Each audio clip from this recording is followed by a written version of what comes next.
This is the Extremists Podcast. I am your host, Alex. I'm the center position. If you are watching this on YouTube or any other platforms with which there's video as well as audio, you can look at your screen at any time and you'll see next to our names the position with which we lie. So, for instance, August is lib left, Ava is off left, etc., etc. If you're listening to this on audio only, welcome to the podcast as well. Again, my name is Alex. You'll be able to sort out whose positions are where and whose names are whose as we continue and we have more episodes. So feel free to move to YouTube or look in the description of this podcast in order to get a good idea of who exactly is who in terms of the political spectrum. Today's episode and future episodes are sponsored by the listeners, including you. Feel free to support our social medias. Support us on multiple platforms. We're on Instagram. We have a Discord. Everything like that will be on a link tree that I'll have set up. And by the time this episode comes out, and you'll be able to click that link tree, and you'll be able to access again our Discord, our Instagram. I don't know if I want to make it Twitter because Twitter is kind of a cesspool of just terror. I just hate Twitter so much. Fun fact: I got canceled off of Twitter by a girl I was talking to because I said it's legally okay to say retard. Anyways. That's fun. Yeah. So, leave free speech up to the market. Yep. And that was very entertaining. It's Twitter. You can't say naughty words on Twitter, but you can post gore and porn. Okay. I don't know what's up. Yeah, I hate Twitter, but we might have a Twitter. But well, again, there will be a YouTube, multiple podcast platforms, Instagram, all that. Feel free to follow us on any of those platforms and continue listening. And today's topic, at least to begin, is the Portland situation in Portland, Oregon, in the United States. We are all American. If you aren't from America, does somebody here want to give like a brief description of what's exactly going on in Portland? And Comistan. And Comistan. August, would you like to explain it? I feel that August has a very strong opinion on what's going on, so take it away. All right. So I'm going to try and give this as unbiased as possible. So, basically, with the Black Lives Matter protests kind of progressing with its intensiveness, there was just a more intense response from the government as things got more and more violent, and it escalated eventually to undesignated, like unmarked police forces just kind of like taking people off the streets, and there was a lot of confusion about it. Recently, it was actually discovered that was the Customs and Border Protection Agency that has just been recently militarized and like increased funding so that it could actually like do stuff like this. And I guess protests are just kind of keeping going on, and then at night is when it really just heats up. Spicy. Yeah. And we're on day what, like 26, 27? Of this all Honestly, officially, I think of the military. I don't know how long it's been going on. I don't know how long it's been going. Stopped keeping track. I don't know. I mean, with everything going on right now, it just seems like days and weeks kind of all run together. So, right, like we've been in quarantine for like 4 or 5 months now. It's insane. I mean, like, right. We have some crazy things happen this year, and it seems like they happened 5 years ago. But this stuff in Portland is pretty crazy because it all started back with an Obama act which allowed pretty much the feds to pretty much kidnap and detain any American citizen for any length of time with no charges at all.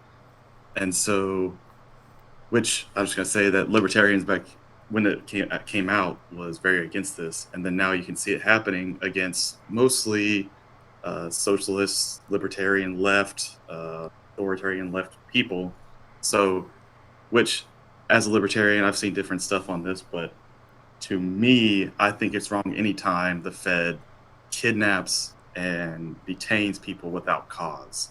So, without cause is one thing, but I don't know. With cause, it makes sense. But I think all of this has gotten a bit out of hand. And by a bit, I mean a lot. Right. I don't know. The cause is you're a communist.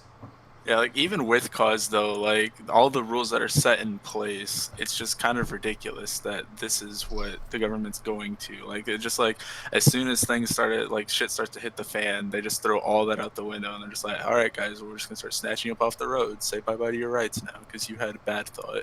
Right. Yeah, and it's not even the biggest thing to me is that the Fed came in without the state or the city giving any type of like they didn't say, "Hey, can you come help us?"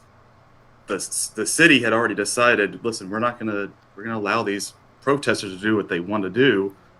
Is if that's right or wrong, that's really we can discuss that, but it's definitely wrong for the federal government to come in without any warning and under a kind of bullshit law started doing this." See, like, in all fairness, I would be kind of like wary as to like what the actual intents of like the mayors would be, because like I've seen a lot of memes recently where Mayor of Chicago, Lori Lightfoot, was saying that under no pretenses would she let federal agents into the city of Chicago. And then like next day, there's like headlines, the Chicago mayor was letting them in. So I'm not sure if maybe it was just like they just kind of turned around or not. But there's that really good video of I think it's a federal agent, and he's just standing there with like a rifle and stuff, and there's a protester like doing that thing. You know how when you're a kid and if you have siblings and they kind of do that thing where they almost hit you but they don't. Yeah. And she's kind of doing that to him, and he just picks up his rifle and cocks it and points it at her. And people laugh, and it's hilarious. But like at the same time, it shows. Because I had mentioned that to a friend, and he laughed, and then he stopped, and he was like, "Actually, that's really concerning," because it is. Yes, it was something that Obama signed in, and I think that a lot of people didn't fully realize it when the Portland situation blew up. And I've been mentioning it in conversations with friends and that sort of thing, and they were all very surprised that Obama signed it in. And I guess that somewhat fits into the idea of horseshoe theory, or the idea that both sides are kind of the same, or two sides of the same coin, or both even authoritarian right in a lot of ways. But in the idea of the mayor, because I think it was August that had mentioned authoritarian right is so large that it does encompass a lot. It encompasses like monarchism, Nazis, theocrats, radical Islamism, inshallah.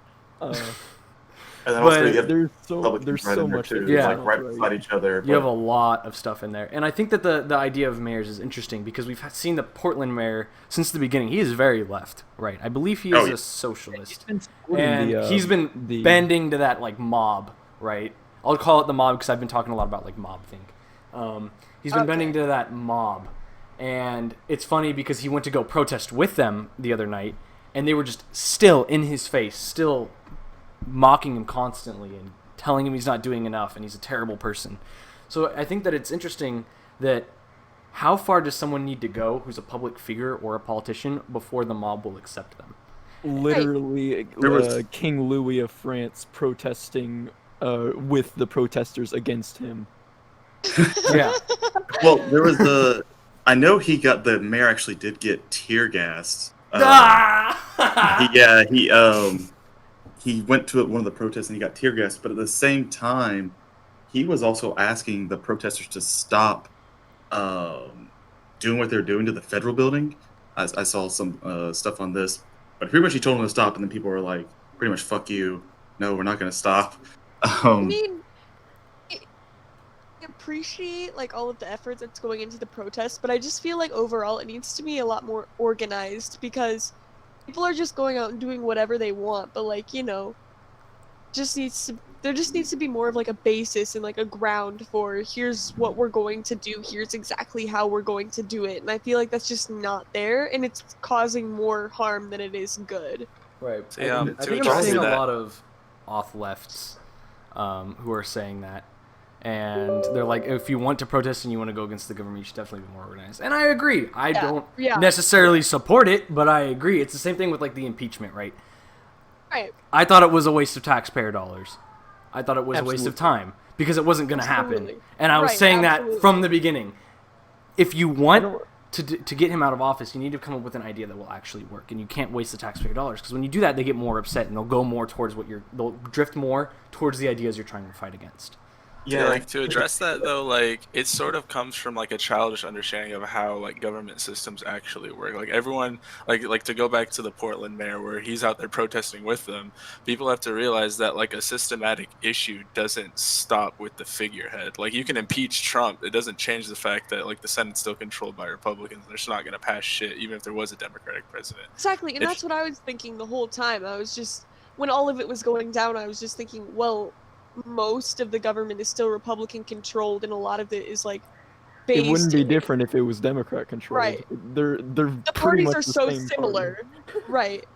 Just so similar. Like whatever you do, you can't just vote and make everything better. In my opinion, like everyone's like, oh, you need to vote for who you want to do to get people into power so we can really make a change. But that's just, it's not going to happen. I'm sorry. But if you want change to happen, you just have to do more. I mean, you've seen it all throughout history with the Russian Revolution. And I mean, that's the one I focus on most, obviously. But, you just see it very often. Voting just doesn't work. Right. And See, I I think that feel also like had to it do doesn't- with whenever the people in Russia wanted rights, Tsar Nicholas just gunned them down. And I Yeah. think that's the same way that the government here is, not to the same extent, but Right. they're handling this very badly. I don't support what the government is doing, but I also don't support the protest. I think the government has been handling this very poorly. Yeah. Yeah, and you can see that because when the government came in Portland, there was maybe a couple dozen protesters, and you saw them getting kidnapped into unmarked vans and taken away. And then the people of Portland were like seeing this shit, and they said, "Nope, we're not going to deal with that." And that's when you saw the thousands come out. And to kind of refute your point, I think they are kind of organized in a way because you mostly see them come out at night. They attack one federal building. From what I've seen, there's not been a lot of rioting and looting as we've seen in other places, kind of like Minneapolis. But it's mostly just been, we're going to focus on these federal agents and try to get them out, and they're going to continue tear gassing us, and it's just going to be this huge fight in between. But so I can see them as a kind of organized enough. Right. Going, here's the common enemy, let's get him out. I think the way that I view it is I believe in a very kind of centralized with government and other things as well. And I think it's just split off into several different groups, and I believe that everybody just needs to band together and form an overarching... The Boogaloo. Yeah! So you guys see the so this dude when the police threw tear gas, the dude pulls out a freaking leaf blower to count. Oh yeah. Well, I saw a meme about that. That was great. well, if you've been watching the Hong Kong riots, which have been going on for now for a year now, those people I have like been Hong Kong. blowers. They figured out exactly how to take down tear gas by putting a traffic cone over it and pouring water down the top. Like they've My. figured it out They're already. using bows and arrows against the Chinese guns. See, I Oh, think yeah. this is actually it gives a very unique look at like what we're doing now. You can actually like almost like beat for beat match this back to the Haitian Revolution because like I think it was like 1809 is when they actually achieved their independence from The Spain. Haitian were- Revolution was based as frick. It really was, but like Rick. the main leaders of that revolution were people who had already done revolutionary activity in like the other islands in like Jamaica and areas like that. So I feel like if we can continue to learn from places like Hong Kong, places like France that have already basically been like rioting for years before Yeah. we have, it'll just like overall result in more change, just like how it did in the past. See, I think I just need to add this. When you get all of the extremists agreeing on something, you know it's bad.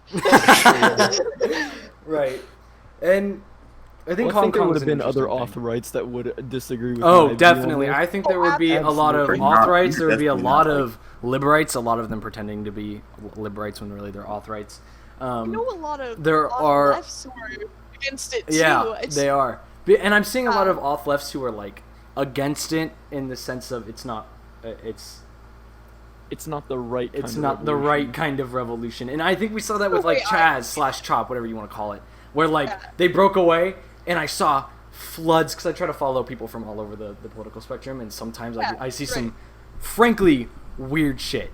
But like a big argument was something to the extent of they're not doing it right, and it's gonna fail. Right. I thought that was an interesting thing, and then of course it did fail, and I we think saw things everybody like knew it was going to fail. I don't think the failing part was ever in question. It was just how long it would take. how long it would take. You See, know, I feel Yeah. like people have to realize it this lasted is longer than I the thought it would. This isn't the 1917. This is the 1905. Like, it's still reaching a boiling point. It's not really there Right. yet. Right. I I love also how we're think, kind of. I love how you just tied that back to 1917 was like the cool down of the war. Oh no, I'm talking about like the Red Revolution. Yeah, he's Like, talking I don't really give a fuck Yeah. about the war.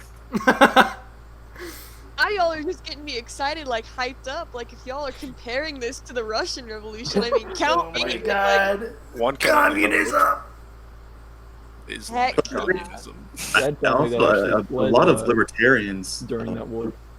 live right have been against just. It's kind of weird because there's a big split because I follow a lot, and even I don't know if y'all saw the guy that got shot in Austin, Texas. Was that wasn't he like a black Republican, or am I thinking of someone else? No. This was the white guy with his wife was black. It was a black Oh, he had his rifle, right? with a Yeah, you wheelchair. were talking about the guy with Yeah. the AK, right? Or Yeah, was with it the AK. Yeah. And there was a huge. I mean, I follow a lot of live-right and anarchist Instagram pages, but there's a huge split between. Anarchist. Yeah, Anarchist. Okay. it's the Didn't best. someone just like try to run his wife over or run him over? Yeah, so a car pretty much ran a red light, but he was turning right. So he turned right into a red light into a protest. So there's a march protest. That's going on. legal though. You can turn right on red if the coast is clear. Again, you have to yield or stop, and then you can go. But he didn't yield. You could see him come straight in, and he ran into the protesters. And this guy who was a libertarian and a boogaloo boy by all stretches you can The look, boog boy. I have respect and for them. I'm he not stepped in gonna front of lie. his wife, who was an amputee, and he stepped in front of her, and the guy saw that and shot him 5 times, and then Oh. he died, and then the driver drove off, and the guy that got shot's friend shot at the car. Well, there was a huge split in the libertarian community about is this justified or is this not? And I kind of see that all over. I mean, it kind of happens in each of these quadrants, but Yeah. how divided, even within our own different quadrants, everything is Right. right now. Absolutely. I see that all the time, especially with authoritarian left, because you have, like, the left comes, you have the Nazbuls and the Juche gang, and, like, you know, I cannot Left comes believe on that, their way to do absolutely nothing. Yeah. No, and then you have, like, your Marxist-Leninists who are, like, borderline libertarian, but, like, not quite. Like, That's cutting it close. but it's just... Under there's no just- pretext. I agree with that one.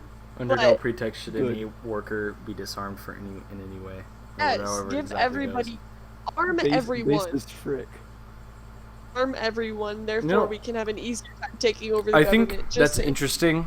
Is like I've noticed we have like conservatives and then also like far rights and stuff like that, and they're hating liberals as much as far leftists. Like Well, that's their because- anger is okay, very, okay, very, okay. very similar. I think it's very. If we're getting interesting. into that, then we have to understand that, like, literally for the past, like, 5 to 10 years, America has completely misused the word liberal to mean leftist, and, like, we're only just now coming out of that coma, and it is, like, No, it is no, great to come until- out of there, but know. fuck, Until like 5 years ago, there was no such thing as a leftist in America. you are mental. Yeah. I feel like it really blew up in 2016 when we saw like Bernie, and I don't like Bernie.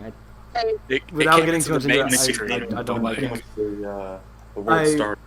Unlike my rank of like politicians I like to I don't like. Obviously I don't like a lot of politicians, but he's like No. down there, and like right below him is AOC. I fucking hate AOC. But that's a whole Yeah. separate rant that I'm not going to get into right now, because she said things like you can be a capitalist and a socialist at the same time.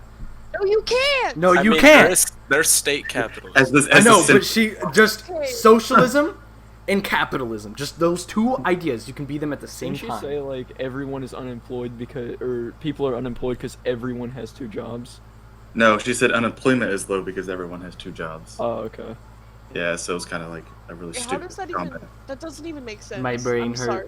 Yeah, she has the economic Yeah. literacy of like a middle schooler. But that's like besides the argument. I do agree that like we're coming out of that idea of liberals are leftists, and that's kind of Yeah. being split. And we see a lot of like Republicans, mainly Republicans, who are saying they're liberal, but they're authright, Oh Dude, Yeah. I freaking and hate it that annoys There's the shit out of me. maybe 2 libertarians in the Republican. You have Justin Amash. Ben Right. Shapiro. He calls himself- he calls I feel like himself every guy who isn't left has a Ben Shapiro phase, and then he just Oh, needs to absolutely. grow Oh out no, of it. no. The leftists also have Ben Yeah, Shapiro. and you have like a Ben I- Shapiro phase, and then you Yeah. you just have to grow out of it. And there's some guys that I- just don't grow out of it. If you don't have a Ben Shapiro phase, I think there might be a little something wrong. Because I had a Ben Shapiro phase, and now I'm like so against everything that he stands for. Let's Well, they say stand for trans hypothetically- The appeal of Ben Let's say Shapiro is kind of hypothetically, liberate wins again. Oh, Let's God, I say love it's kind of like hypothetically speaking. Like if I'm like about to Let's fall say, asleep if you in have to class. say hypothetically, if you have to raise a hypothetical situation in a debate, all the time, you're not a good debater.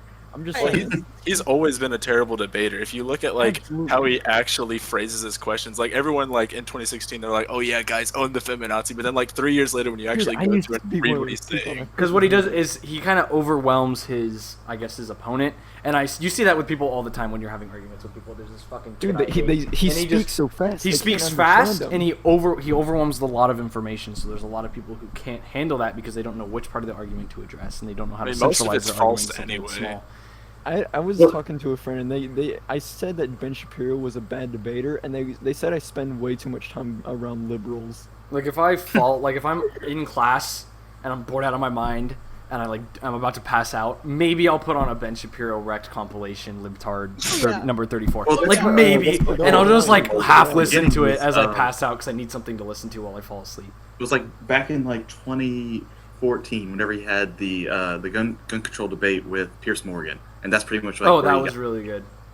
I yeah. think that And was so a good he debate. had like a couple bangers like back to back. He had Pierce Morgan, and then he had that debate. He had the debate with the Young Turks, and so he had a couple of them like in a row, and everybody was like, "Oh, this guy's like, he's kind of being real factual. He says these kind of cool things," and I think he went from like people kind of looked at him something different than what he actually was, Right. and it kind of like I had a phase, and I still listen to him sometimes, even though like I'm an anarchist, and I get pissed when I listen to Very him. anarchist. Like, you're saying the most retarded things.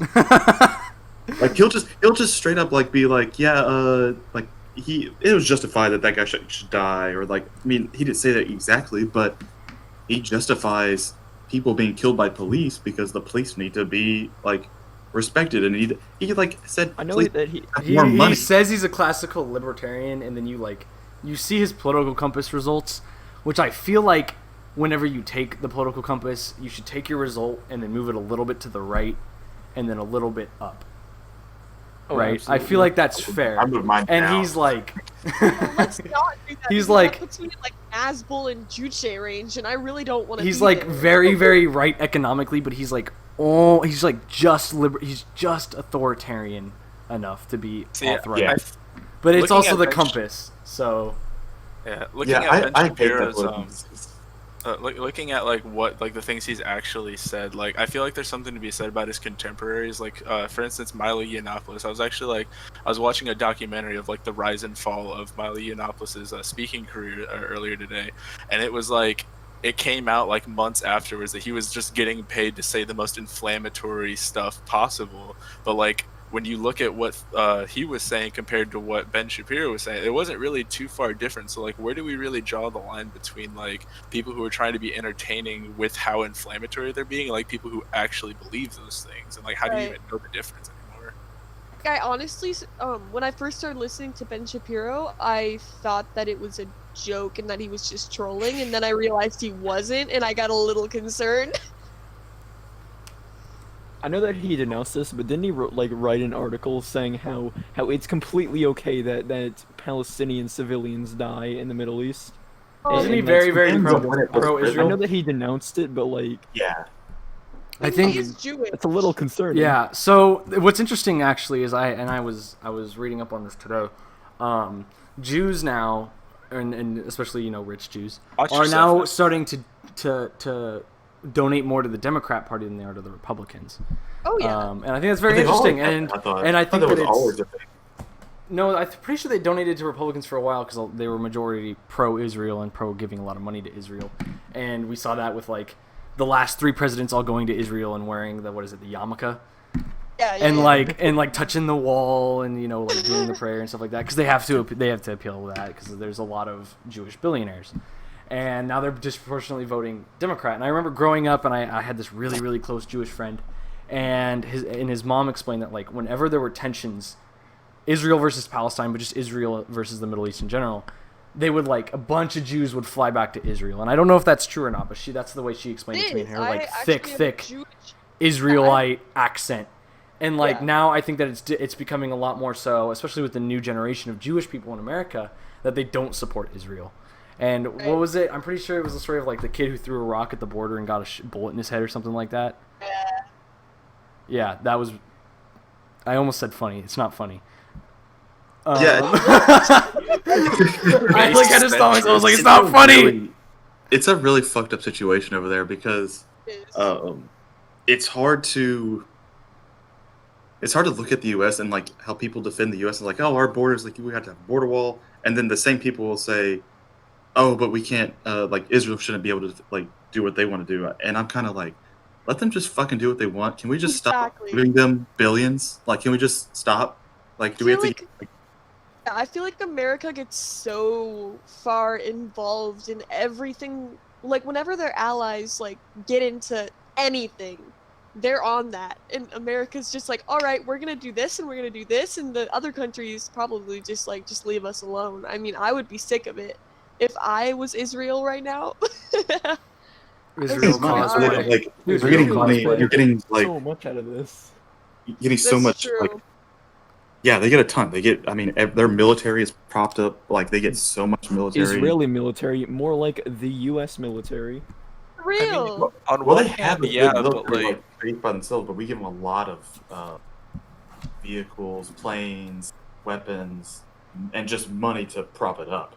But this is kind of fucked up. On one hand, yeah, there is a lot to be said for, like, how much support America gives to, like, foreign nations when it comes to, like, military budgets, but you also have to realize that, like imagine if that was America. Like, you don't just walk around and you just, like, see, like, foreign soldiers just walking around. Like, just imagine how demoralizing that is for, like, a member of another country to just be like, oh yeah, we're fucking cucked, and, like, that's just our life now. Yeah, like, if you see, like, German soldiers walking around, or, like, even Russian, any other country here, and they had bases on our soil. Russian sleeper agents. We'd be pissed off, but then if you bring up, I mean, I don't know, I would like to hear what Micah has to say on this, but like, do you think we should have bases in other countries? Oh, absolutely not. I'm very isolationist. I'm still for a strong military for the sole purpose of defense, but it should be nowhere else other than America. Agreed. I've dealt with other authoritarian rights that are just like, well, then who will protect? Like, if we're not over there, that's not our problem. That's theirs. Right. That's what I think. Like, we need to focus on our own country before we can go, because we have our own problems in our own nation right now. We have, like, Michigan, and then, like, we also have Israel. It's getting, like, billions of dollars out of us. Right. Whoa, wait, guys. If we look at the common thread here, you said Flint, Michigan, you said Israel. Wouldn't you know, if we just got rid of capitalism, it just, like, all the problems would disappear. Nestle water fucked over Flint. It's all about money in the Middle East. So, like, just get rid of it all, and everyone can be happy. Or just stop giving money to Israel, and I mean, just abolish money to begin with. just abolish money. You're an extremist in your lib left, so I can't tell if you're being sarcastic or not, August. Oh no, I'm absolutely 100% serious. Stateless, moneyless, classless, pee poo poo. God, hey man, I'm all for getting rid of the government, getting rid of the Federal Reserve, man. Get rid of the dollar. I don't give a shit. I mean, I think crypto and gold is all you need, baby. Sorry guys, I'll be trading children. No, just children. Oh yeah. Hey, lib right. So what stops 6-year-olds from being in coal mines in Ancapistan? Oh, I mean, there's a ton of reasons why. One is the parents not letting them do that. Number two is, why would any corporation be like, hey, we use child labor? Like, excuse me. I'm not going to buy your product fucking assholes. Have you Freaking- seen? Have you seen Southeast Asia and all of the small children making clothes in factories that Okay, but, America That's the other thing. It's Okay, this shit so, is like- happening already Also, right now. what- Yes, there are what- companies that do that, but there are also you also have to take into account the government, and I'm not exactly sure that changing to a completely other form of system will prevent people from being corrupt and from doing things like that. And we see Well, that. here, What is it? wait, How is wait. it pronounced? I have more questions Uggers about Afghanistan. or something like that. Oh, And we see that Oh. huge Oh, issue in northwestern China where we have. Oh no, I'm going to be assassinated for talking about this. Oh no, he killed himself by putting 2 bullets in the back of his head. Oh no. So You got Epstein, buddy. it's like the Ugger. that I'm just works. gonna say Ugger.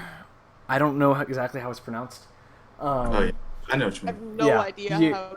But I the know what Ugger you're population talking was like 80 to 90% northwestern China, and China just started encouraging all these people to go there from the rest of China because, of course, China has a bunch of different The Britain cultures. You have strategy. like Manchuria, and you have like the Shanghai area, and you have like Hey. Tibetans and that sort of thing, and they're all going up there. And after like I think it was 30 to 40 years at least, that population percent went down to like 50, and those people were getting upset, so they retaliated, and then the government used that as a way to go send in the military. So now they were like, oh well, these people are being riotous, we got to send people in. So then you had tanks on every corner, you had soldiers on every corner, you had military stations on every corner, and it was insane. And now they're taking those rioters, or even just Uggers in general, they are indoctrinating them in re-education camps. They are using prison labor. They can arrest you for pretty much any reason because it's China. I think that the difference that we're seeing between China and the U.S., or at least the U.S., a lot of U.S. businesses that are doing that with like iPhones with suicide nets around the buildings, right, for people who are making Oh, iPhones, yeah. and it's Yeah. depressing as hell. It is. Sorry, I lost my train of thought for a second. China isn't afraid to hide it. Yeah. They're just Exactly. straight up. Yeah, we have prison labor. Yeah, The Balkans. And, like, and the- all What this that. about shit- it? and there's not. I feel like the U.S. at least companies are somewhat trying to hide it, but even then, we see like Wayfair. There's something comes that whole out, scandal there, people that was, lose their minds, yeah, Okay, that's but- Two actually weeks kind of pass. interesting. it goes away. That's it. If you look at like how the world marketplace is set up, you have like nations that are distinct, like their entire national identity is to, like, for instance, in China, it's to produce. Like, you look at anything in America, you look at the tag, it says made in China. But then when you look at places like America, we're where people come to buy things. Like, we're a consumption based nation. But then when you brought up the Wayfair situation, that's something that's like distinctly associated with the upper class, like paying like thousands of dollars for sex slaves. Like, even as taboo as that is in our country, it's still something that's distinctly upper class and is still like directly tied to our national identity, regardless of whether like the average person walking around the ground or like walking around would want to accept that as it doesn't really fall too far out of like our like the norm for us. Well, You know which- what that means? It's revolution time, boys. Well, you see that. I mean, you see all nations all the time go through different economic changes to go from where we used to be a producing nation, a huge manufacturing Yeah. nation, and we've changed now to a tech and service nation. And then now you see China's gone through that, and these Southeast Asian countries be super manufacturing. They produce all the Nike shoes, they produce all the iPhones, they produce pretty much everything you can think of. Everything. But I mean, you can usually see with capitalism a steady decline of child labor. I mean, you can go look back at even before the government and U.S. instituted the child labor laws. You can see a steady decline over the years of child labor going down because everybody was getting better wages and getting an increase in their wealth over time. And every time capitalism has been introduced in the country has gotten better over the years.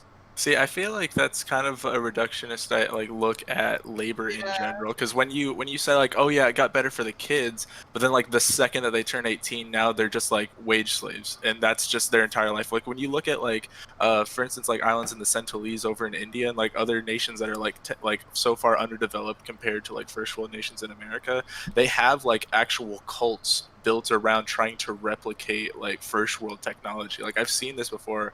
I forget, it was like it's something cult where like literally they like use remnants of technology that we just like left behind, and they like try and like recreate these like air traffic control centers and like all these like planes landing and stuff, like thinking that we're like gods. And like that mentality, when it's like taken away from the setting of modern capitalism, it's sort of scary. Like it's a cult, but like no one wants to look at like their own lives and say, oh, I live in a cult. Like nobody wants to say, oh yeah, I worship work. Like nobody like thinks, oh, I wake up every day, I pray for 8 hours, which is basically like I go to work for 8 hours, then I come home and then I have the rest of my day for whatever. Sounds like you're But it's spewing kind of- I mean, this has always propaganda, been- and I work's think that's always been based true. as frick. Monkey Yeah. killed. But I'm saying like work has always been the only way. I mean, it without work, without you doing work, There is no economic system that will function without work. And see, Yeah, I would agree with that, but I would say that the labor is going into that, like the value of that labor is going to the wrong hands. Like everyone wants to say, like, oh, You're a saying to the 6-year-old, worker. a 6-year-old working is like, oh, that's so bad. But then if you were to say a 6-year-old is so skilled and so like prepared for life that they know how to like do a certain skill set at 6 years old, everyone would applaud that. Like if you had a 6-year-old who could code, they'd be like, wow, that 6-year-old's a fucking genius. But if you say, oh, a 6-year-old just works in he's being forced to code this for that or for like a I would website like or to something. point out that my first the biggest example thing you said said coal there was mines. one word that was forced, and that's the biggest thing. Is like Exactly. Yeah, not forced, but when I was 6 years old, I wanted all that money. Like Exactly. So imagine if you actually got all that money instead of like, oh yeah, you code for like $10 an hour and that's all you get. Meanwhile, you're producing like hundreds of dollars worth of labor for someone. who I bought feel the like if I had all that who money as a gave you kid, I the- just wouldn't understand. If I had all that money, I would buy Wayfair cabinets. Oh, okay. Let's take it back. Just like we're up here. For let's legal move reasons, down. that's a joke. Yeah, thank you. For legal I was reasons, hoping- that is a joke. Yeah, Yes. freedom of Yeah. speech, guys. Guys, freedom of speech until it hurts someone else's feelings. oh yeah. Hey, that's Libtard okay. hurt his feelings. No. Oh my gosh, I get people. Okay, in the same exact day, I got a group of people calling me a Nazi, and I got a group of people calling me a liberal. Dude, That was like, I'm a rad centrist. Sounds about the same to me. I got liberals calling me far right, and I got conservatives calling me socialist. yeah, Every Can we day. talk about Every how day. like mainstream Right, conservative where everybody arguments are thinks you're a liberal garbage. and You're a neoliberal conservative. because there's center in your name. I think it's kind of there's a stigma. I agree with the idea of like, again, going back to what August said of we're kind of seeing leftist being pulled away from the idea of liberal. I think that we're seeing centrism / radical centrism. I think it's more radical centrism than centrism by itself. Kind of getting pulled away from the idea of neoconservatism and neoliberalism. And it's the same thing with anarchism. Anarchism, obviously, the word anarchy has some negative connotation to it, right? yeah. It has a Exactly. very negative connotation to it, but we're seeing that kind of negative connotation being pulled away from the idea of anarchy. And some people are like, well, it's called anarchy, but maybe there are some good ideas behind it. And I definitely think that there are some decent arguments from anarchism. But I like the idea of words being pulled away, and I think people are becoming much more politically literate. And that's partially with the internet and the idea that people, even back in 2015, before the explosion of 2016, the explosion of leftism and that sort of thing, people had the access to all the information humankind had built up over thousands of years at the tip, like on the tip of their fingers, and they were tweeting about something on Twitter.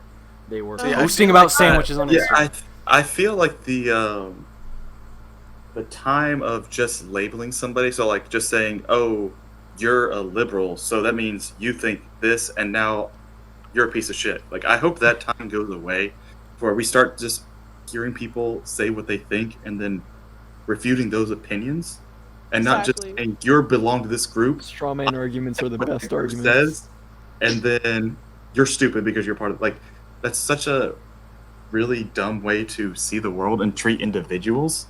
And I really Exactly. hope that ends, because If you look at like like for instance in like the Cold War era, there was always like a clear distinction of capitalist versus communist. But like if you were to Mhm. explain to someone today the entire, like if you were just to explain to them what communism is, and you were just never say the word communism, nine times out of 10 you would get them on board with your idea.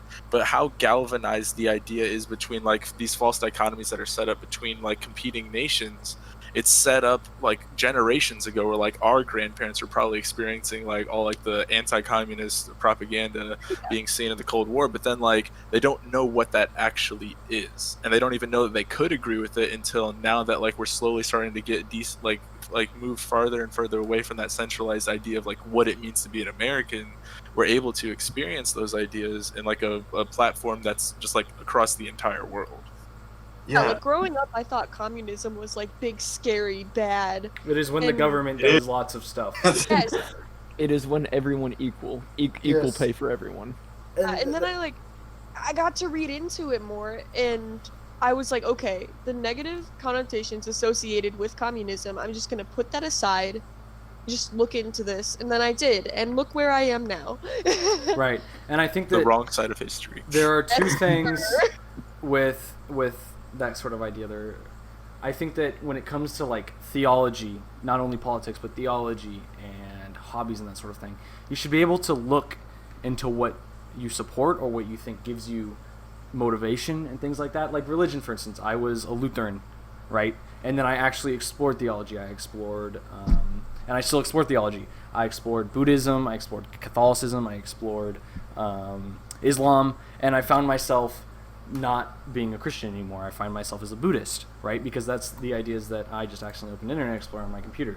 But that is not only what I find that gives me motivation and gives me faith in life, but it also fits me best. And Micah said something when we were doing a sound check that was, I think faith should guide you, not you looking into faith and finding which one you agree with the most. I thought that was an interesting premise.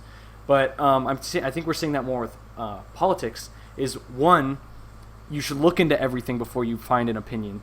And two, and this is going to be very, I guess, somewhat stereotypical of me to say, it's very left of me to say, I don't care what your opinion is, but I may disagree with you, but I'm going to defend your right to the death to say it. And I don't remember who said that originally, but I still think that that's something should be supported. And I think that people are looking into other ideas more, but instead of saying, okay, let me look into other ideas more so I can not only defend you, right, but I can understand where you're coming from, it's more polarizing. It's more, let me look into what you believe so I can counter you better, and I can silence you. Yeah. That terrifies me. I think that it's the idea of we've mob seen thinking that. and We've seen censorship that is ridiculous. with big social media companies. So the whole point of libertarian and free speech was to say, listen, if we get all the opinions out in the air, the good opinions will rise to the top, and the bad opinions will most likely be refuted and be put away. When you start silencing the bad opinions, the people that have those bad opinions will They be get like, louder. "That's something right," because they don't want us to say it. And I think the whole social media silencing of different opinions has really been a huge negative upon where we're at in this country. So we're seeing like racists be silenced, which sounds like a great thing. But then when you think that, okay, now they're just going to be super pissed off and try to go somewhere else, and instead of getting their opinions refuted, they just become emboldened in their opinions. Exactly. Right. Like we have They to start doing hear- radical actions rather than start trying to talk their ideas through. They start Absolutely. acting on them. Like Yeah. we need to actually genuinely just like sit down and listen to these people and see where they're coming from, because a lot of them have reasons for believing what they believe, whether it's the environment they grew up in or the people that they were exposed to. They all have their reasons, and we just need to sit down and rationalize and realize that all of these people have their own opinions, and that's okay. But we just need to be more accepting of that, because the more we push them back, the more they're going to push back at us. Yeah. And it's so hard because once you bring in racism, once you start talking about racism, I mean, the whole paradigm shifts. Everybody gets super pissed off. It's really, really touchy. But unless we confront these issues without trying to silence the other side, nothing's going to come of it. We'll just silence people, and then they're just going to fight back. The same as I guess it's all really started back in the 50s, the thing we were talking about with the communism against the capitalism in the 50s, where the government just literally went and tried to find communists silence them or imprison them just for having different thoughts. Exactly. And Okay, Hey, well, I thought don't crime, think thought that crime. I don't think that we should have nukes pointed everywhere else. What was that? That sounds like communism. okay, but like to get back to what you guys were just talking about, like how like there's no such thing as like a bad thought. I feel like that can be taken only so far, because when that thought manifests in the direct suppression of one group or like one race, like just because this is my thought process is one group is better than another, like it's really easy to sit from the armchair and be like, oh yeah guys, we can just accept all thoughts. But like when those thoughts manifest in, well, I think this way, so now your community is not receiving proper funding because like for instance, like school systems, they're based off of property taxes. And when you look at like in the 70s, like minorities weren't allowed to get certain home loans, and since Right. their homes were not being like appraised at a certain value, they weren't receiving proper taxes to like be looped back into their schooling system. That all manifested off of an idea of segregation. And because that idea was allowed to be propagated and brought into the actual like political mainstream, people in like the inner cities were receiving significantly less of a quality of education, and that's just because those ideas were allowed to fester. So I feel like there's an interesting thing to be said about where we draw the line of, There's- oh yeah, this idea is I don't think okay, it's- and where do we stop it? I don't think it's all thoughts are equal. We're saying that all thoughts, I mean, if people have an opinion, we shouldn't just silence them because of the opinion they have. They should be able to talk, and we should be able to tell them what you're saying is wrong, but not just Right. say, Right. you can't say it at all. Shutting down someone instantly, and that plays into cancel culture. But also, obviously, if your opinion directly, I don't know what the word is, encroaches, steps Infringes. upon, infringes is a really good word, infringes upon somebody else or another group, obviously there's an issue with it. And I'm not, when I say that line that I said, I don't mean all ideas are okay. Obviously, I'm not okay with things like racism, right? I'm not. I feel like a lot of people aren't. Most people aren't. Barely anybody is. And yeah, When someone says a bad idea, I feel like it's a everyone lot looks of the at that older idea. people that we have in society that are feeling that way. I'm going to be completely honest with that opinion. I think that sitting down with them and talking out those ideas and helping them to get past them is better than instantly shutting them down, right? And we see that with cancel culture, and now we have and as cancel culture moves, I feel like it's moving more to be pointed towards people who are more left. It was pointing at people who are very right, but now it's beginning to point at people who are left. There's that meme that was like a bunch of stick figures standing on a political spectrum, and a bunch of them had on the right side had like, I think they were shot in the head or something like that. And then it was pointing at someone a little left, and that's when they say cancel culture isn't okay. And now we're seeing a lot of people on the left who are saying it's either okay, it's either not okay, or they're just like AOC again. They're saying it doesn't exist. Which how the hell do you say cancel culture doesn't exist? Yeah, and it's a super crazy thing, because when you give someone the power, I mean, just give anybody the power to stop somebody or to take away their jobs or do anything but just saying you're a racist. And then say also you can't just use that all the time. I mean, you're going to use people are going to use, the mob is going to use that power, because once you have that power, it's almost impossible to take it away. And when they're out of someone on this side of the spectrum, they're going to go for people on the other side of the spectrum. It's just human nature to do that type of thing when they're given that type of power. As Uncle Ben once said, with great power comes great responsibility. When you look at like the communities that are most often using these, it's usually the most marginalized group, or like whether it's like a race thing, whether it's a sexuality thing, whether it's just like a thought, like where you lean politically. These are the people who have been the most marginalized. Like they haven't been able to have their ideas truly represented, and then when they're actually given power over people who they've always seen as above them, it's almost like it's like a sort of like vengeance fantasy. Yeah. I think. Right. And that's what's so great about this time, is that with social media, everybody has a platform now. It's almost, I mean, no one can say that I don't have a voice anymore, because everybody has a voice now. And so I think now would be the greatest time ever to have opinions come out and then be taken down, because of not taken down through force, but taken down through just, hey, that opinion kind of sucks. Like, these things don't make any sense. And then people would most likely stop with that opinion. Well, see, one could hope for that, but then there's always the fundamental breakdown of like what forms those opinions. Like, for instance, when I was on the right, like I used to be like a hardcore lib left, or not lib left, live right, and I would have these like super intense, like hours long debates with my friends on like the left side of the political spectrum, and we would get through every single thing. But when it came down to like the actual economic issue that was at the center of the like what we were talking about, it 9 times out of 10 came to all right, well, you just think this way and I think that way. And I feel like even no matter how much we talk about these ideas, like, yeah, we're going to get rid of like the big ones, like, oh, it's not okay to kill people, or oh, it's not okay to discriminate against people, like hopefully we get there.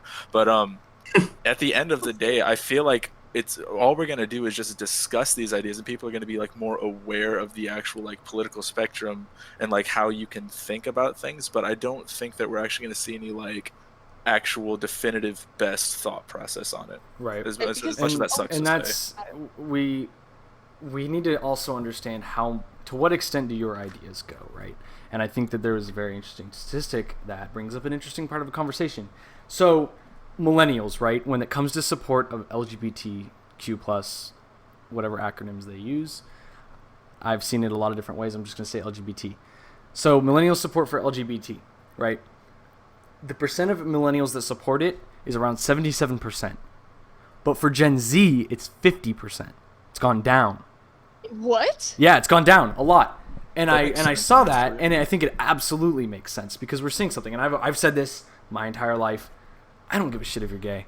I don't give a shit if you're black, woman, whatever. I don't care. I don't think it defines you. I judge you based on your character, right? I don't judge you based on, Right. on how you are. But I have no problem with LGBT stuff happening. For instance, I don't think the government should have any involvement in marriage, right? I think marriage should be a completely private thing. I think what happens in the bedroom should be completely private. But I think kids shouldn't be involved. And we're seeing that with like 10-year-olds doing drag. That kind of fits what We it is. have it Actually, becoming a personality, and we have it being shoved down throats. And we see that with like, I'm sure in some social manner, Cole, you're not in school anymore, I don't think. But for the rest of us, and Cole, you probably experienced this too, there's got to be at least one person you know whose personality is based on being gay. Yeah, oh Right, my gosh. and you have those people yes. that are like, I'm gay. Did you know I'm gay? I'm gay, and it's forced down your throat. And if whether it was being gay, being straight, being black, being white, being a man, being a woman, I don't care. I don't think that should be part of your personality. I think having your personality based on one thing is ridiculous. And Okay, well, okay. I don't think If kids I- should be As we all involved either. talk- I think it's as we're all politigrammers talking about. I right. am right. Like I don't. Okay. Just being- to okay, sorry, I'll let you go on with your point, but I would like to address this when we do get to a good point for that. Right. So I guess my point is the support has gone down with Gen Z, and it's surprising at first, but then when you see kids involved and you see people making it their personality and it's being shoved down your throat, I You think get that a it's huge backlash. I think it's kind of annoying. And I Yeah. definitely don't support the kids thing. You can make your personality being gay. That's fine. I just don't think I'm going to get along with you because I don't think you're an interesting Right. person, right? It's the Let same people thing do as what if they want. you made your personality based solely on fucking skating or tennis. One thing, that's all your personality Oh is based gosh. on. Imagine Then a it's person- annoying. And I'm not going to probably get along with you. Imagine a person who bases their entire personality around tennis. Oh yeah, I know guys like that. Oh no. That That's was, horrible. Yeah, it's terrible. I was on the tennis team sophomore year of high school, and I was the only straight white guy. It was hilarious. That actually surprises me because like. all But the then again, I'm tennis in teams- Northern California, so Oh yeah. Okay, most that of the makes guys sense. were gay, and some of them were Asian. So Ah, fair enough. That sounds like California. yeah, Northern California especially. So what were you gonna say, Alright, so- August? Okay, so like a lot of, or like something I heard you repeat a couple of times was like the idea of like, oh, I don't care if you're this, or that, or like all these different like things that like basically deliberate someone as not being the status quo in America. I feel like if you look at someone like purely just as an individual without any historical context of like what those like or those groups have been through like as a whole in America, it's just like, and this is I'm gonna sound like a complete SJW here, and I honestly I don't care. It's entirely reductionist. It makes being like the way things are now, the status quo. Like when you completely throw away what those groups have had to go through just to be accepted and not like for their ideas and like who they are to not be illegal, or for them to not be considered property, or for them to not be relegated to just one specific spot in America. It's just, you throw away all of that just because it's never really happened to your group. I feel like it's really easy to look at another group and be like, oh, they're so annoying. But like when you were saying like, like when you made an example of if someone were to base their entire personality around something that wasn't the things that you had listed, like you mentioned tennis or skating, you didn't mention being straight, you didn't mention being white, because those things are already the status quo, and those things are already things that people are comfortable with seeing in the society, that it's not considered bad because it's already normal. So that is a fair argument, I will admit. So I have something to add to that. There is I think that's a fair argument. However, I'm not. Yes. So I'm trying to frame my argument in a way that makes sense, I suppose. The idea is essentially behind my argument that don't make it. Just be yourself.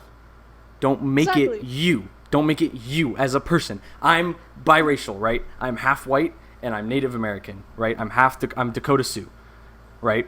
My dad is like pale, Sami Swedish. So it kind of balances out, and I look kind of like a regular white kid.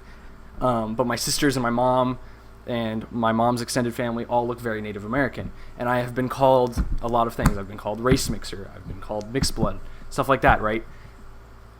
I don't make that my personality. I don't make being Swedish my personality. I don't make being Native American my personality. If I was gay, I wouldn't make that my personality, because I think that I, as a person, should have more things like my hobbies, my interests, my languages, my passions, should all make up my character, right? The profession you want to go into. I want to go into criminal justice. That's part of my personality. I have a passion for politics. That's part of my personality. I like working with my hands. That's part of my personality, right? I do think that being, like, if you want to wear gay pride stuff, go for it. I don't have a problem with that. Be proud of yourself, but just don't make it only you.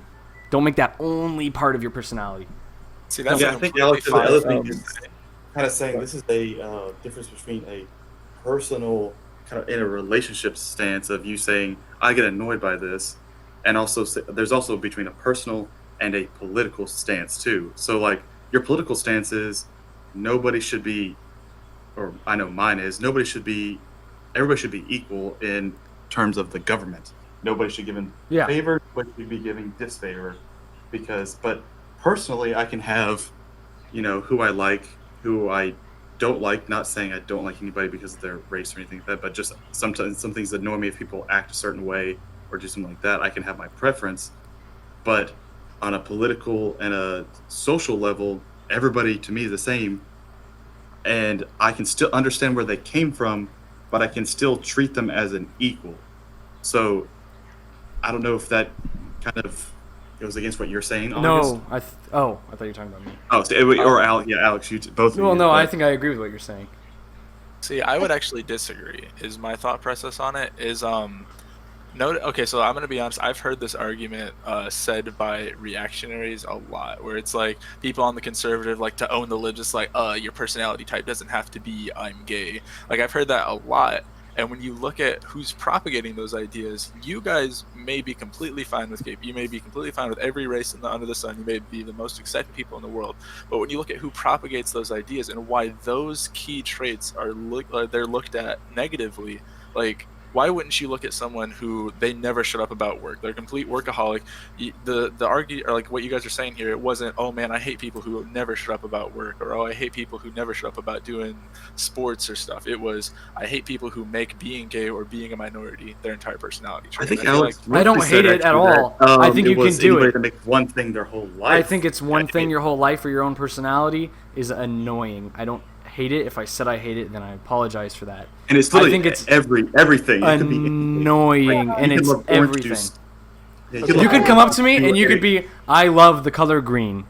Do you want to know how much I love the color green? This is it. And I absolutely think there are people that exist like that, because, and maybe I'm in a more polarizing area, because again, I live in Northern California. I live in like the most left place in the United States, pretty much. It's fucking annoying. It's just annoying. I don't want to surround myself with people like that. But there are groups of people who want to surround themselves with other people like that. Go for it. I don't care. I just don't want to surround myself with people like that.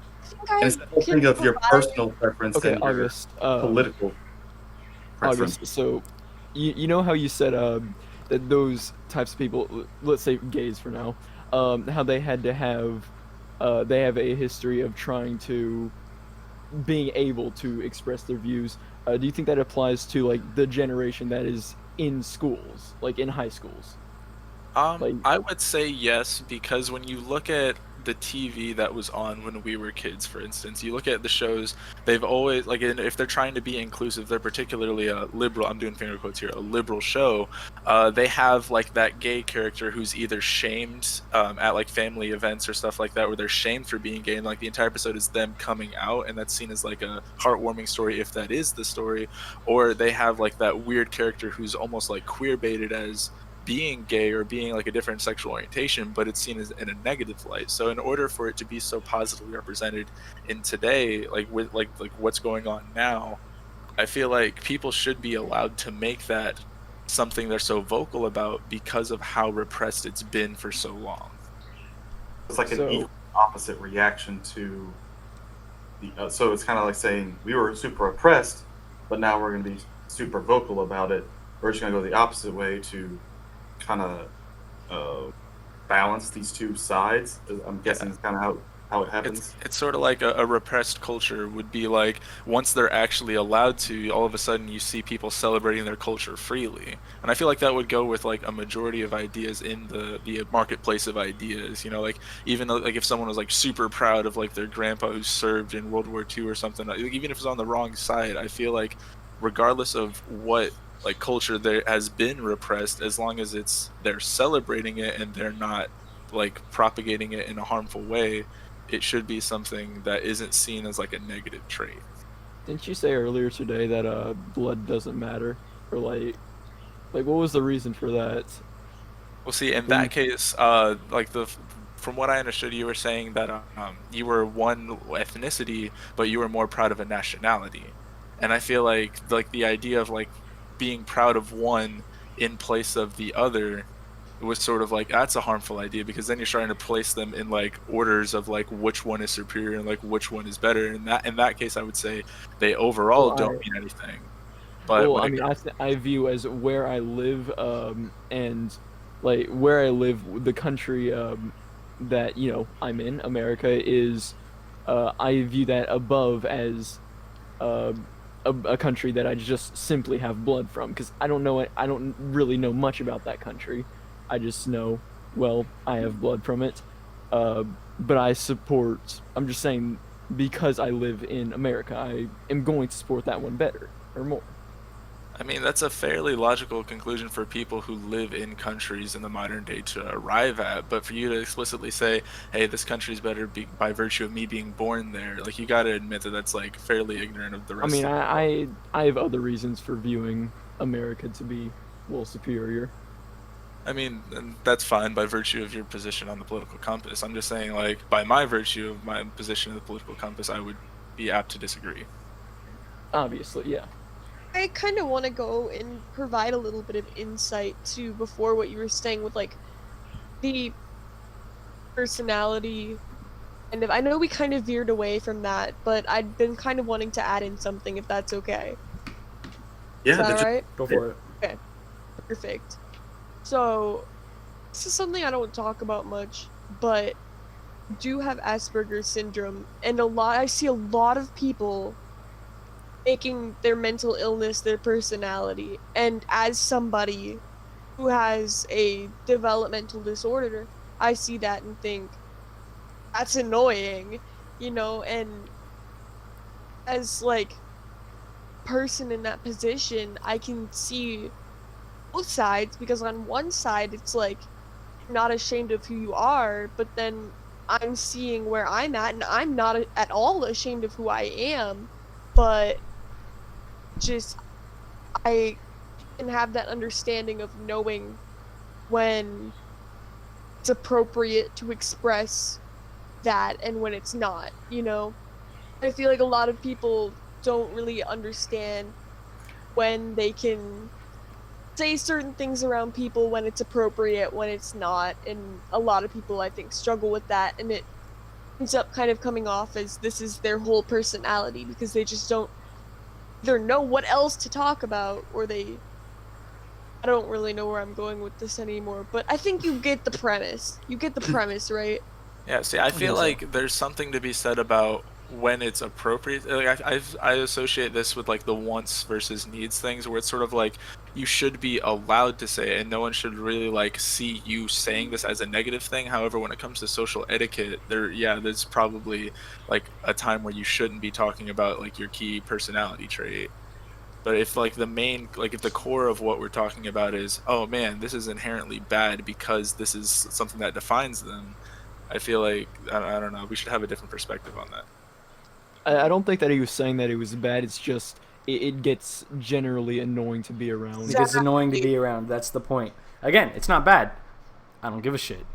I'm just not going to surround myself with And people that's, like there's you also because a I think personal it's preference. Someone else might boring. not find it annoying. Yeah, I mean, and that's what other people that, I mean, if someone really likes tennis and they meet another guy that super likes tennis, they're going to be great. yeah. But like, and us who we really like politics, I know my wife doesn't give a shit about politics. So if I start talking politics to her, she's gonna be like, I don't give a shit, and she's also probably gonna find it annoying. Right, yeah. Like, That's the same that thing. doesn't mean that with, my love of yeah. politics is bad. And my girlfriend's like, I was making jokes that she was an eco-fascist, and then she was like, "Can you explain that to me?" And I explained it to her, and she's like, "Oh, I might be an eco-fascist." So that's funny. but my girlfriend is like very not interested in politics either, right? She leans towards the Democratic Party. She is a Biden supporter. Everybody, all the extremists go. But like I think that was pretty much just because she was like anti-Trump. I don't know who I should vote for the Democrats. I'll just vote for Biden. Move on, right? She didn't really think about it after that. Vote Kanye. No, Vote if you Kanye, vote for yeah. Biden, you'll split the Kanye vote.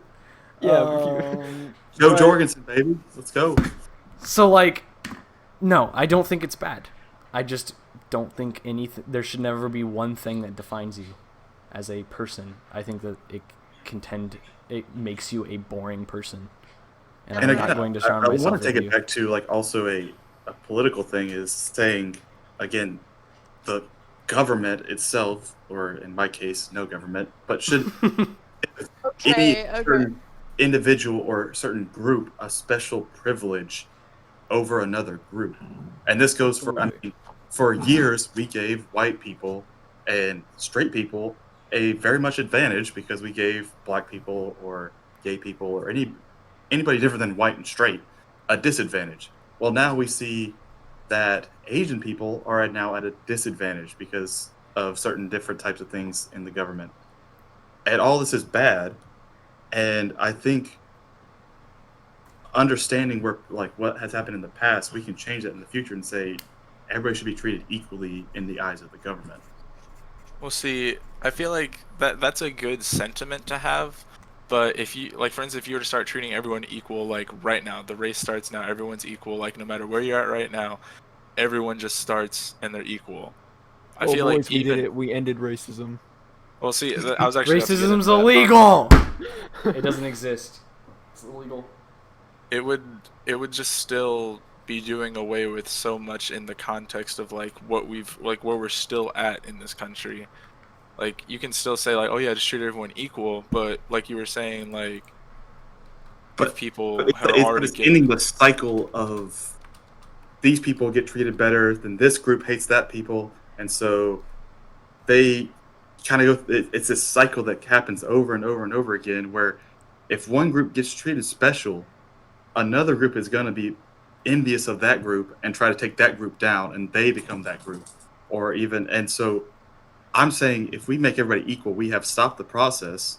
And yes, maybe some for a few years, it may not look amazing, but it is better as from both a moral and ethical view, and also from a political and social view. Whenever everybody knows governments is equal, and no one gets any more subsidies or different types of things from the government, it also goes into, I'm an anarchist, so I don't even believe in taxes, so I don't know even how people would, I mean, unless there's a voluntary government, which I'm fine with, I guess,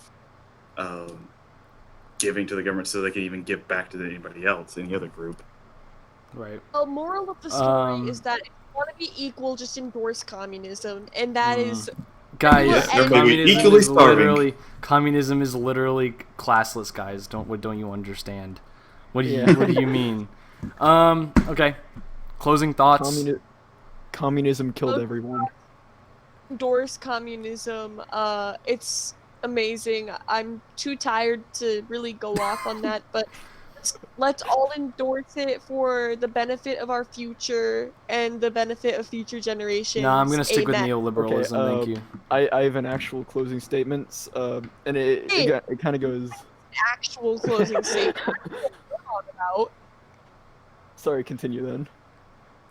Well, no, you can go. You can go. Okay. It's fine. I'm not even. Okay. So going back to like how we started off with the